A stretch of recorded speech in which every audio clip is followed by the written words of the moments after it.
বন্ধুরা, আজকে দেখাবো রুই মাছের পাতলা ঝোল রেসিপি। কম মশলায় সুস্বাদু রুই মাছের ঝোল রেসিপি। যারা স্বাস্থ্য সচেতন, ডায়েট মেনে চলেন, তাদের জন্য এই রেসিপি একদম পারফেক্ট। তাহলে চলুন দেরি না করে দেখে নিই কী কী লাগবে আর কীভাবে বানাবো। মাছগুলোকে ভালো মতো পরিষ্কার করে ধুয়ে নিয়েছি। এখন পরিমাণ মতো নুন আর হলুদ গুঁড়ো দিয়ে মাখিয়ে নিয়েছি। মাছের ঝোলে আলু দেবো, তাই আলু কেটে নিচ্ছি। আর মশলার জন্য কাঁচা লঙ্কা বেছে আদা ছুলে নিয়েছি। এখন এগুলো পরিষ্কার করে ধুয়ে নেব।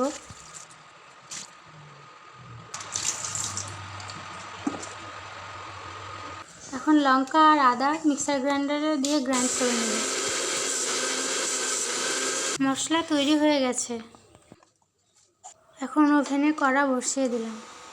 কড়া গরম হয়ে গেছে, এখন তেল দিয়ে দিয়েছি। তেল গরম হয়ে গেছে, এখন মাছগুলো ছেড়ে দেব।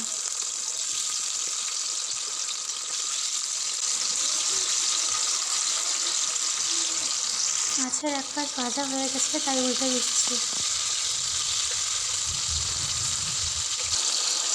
মাছগুলো ভাজা হয়ে গেছে, এখন নামিয়ে নেব। বাকিগুলো অফ ক্যামেরায় ভেজে নিয়েছি। এখন অল্প তেল দিয়ে দেব। তেল গরম হয়ে গেছে, এখন গোটা জিরে ফোড়ন দিয়ে দেব। এখন কেটে রাখা আলুগুলো দিয়ে পরিমাণ মতো নুন আর হলুদ গুঁড়ো দিয়ে ভালো মতো নাড়াচাড়া করে নেব। আর আলুগুলো ভাজা হয়ে গেলে মশলা দিয়ে দেব।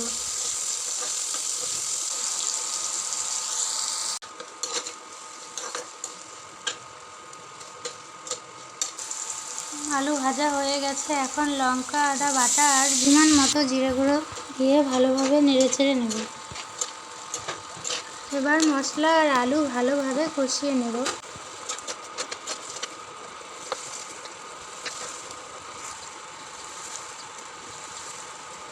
ভালো মতো কষিয়ে নিয়েছি, এখন জল দিয়ে দেব। ঝোল দেওয়ার পর অল্প নেড়েচেড়ে নিয়েছি। ঝোলটা ফুটলে ভেজে রাখা মাছগুলো দিয়ে দেব।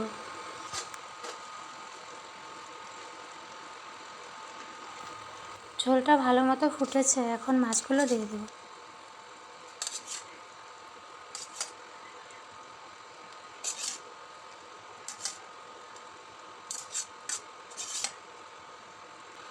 মাছগুলো তো দিয়ে দিয়েছি, এখন ঝোলটা ফুটলে 1 চামচ ঘি দিয়ে দেব।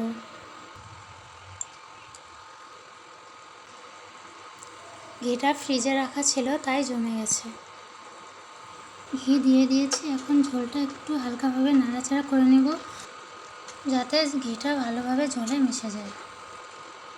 অনেকে বলেন কম মশলায় নাকি স্বাদ হয় না, কিন্তু এই রেসিপি একবার খেলে সবাই আঙুল চাটবে। গরম ভাতের সাথে তো জাস্ট জমে যাবে।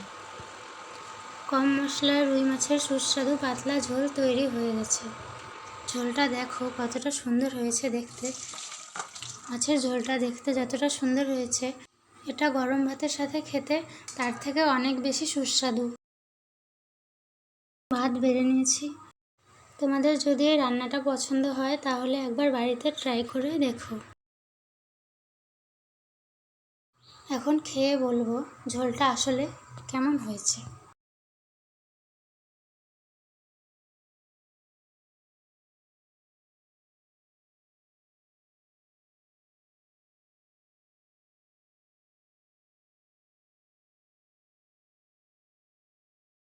খুবই সুস্বাদু এই ঝোল। আমার তো এই রুই মাছের ঝোল হলে আর কিছুই লাগে না। খুবই ভালো হয়েছে খেতে।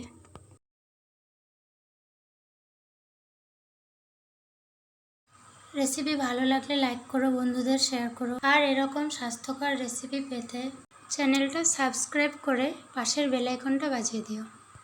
সবাই সুস্থ থেকো, ভালো থেকো। তো টাটা, আজকের ভিডিও এতটুকুই ছিল। পরের ভিডিওতে আবার দেখা হবে।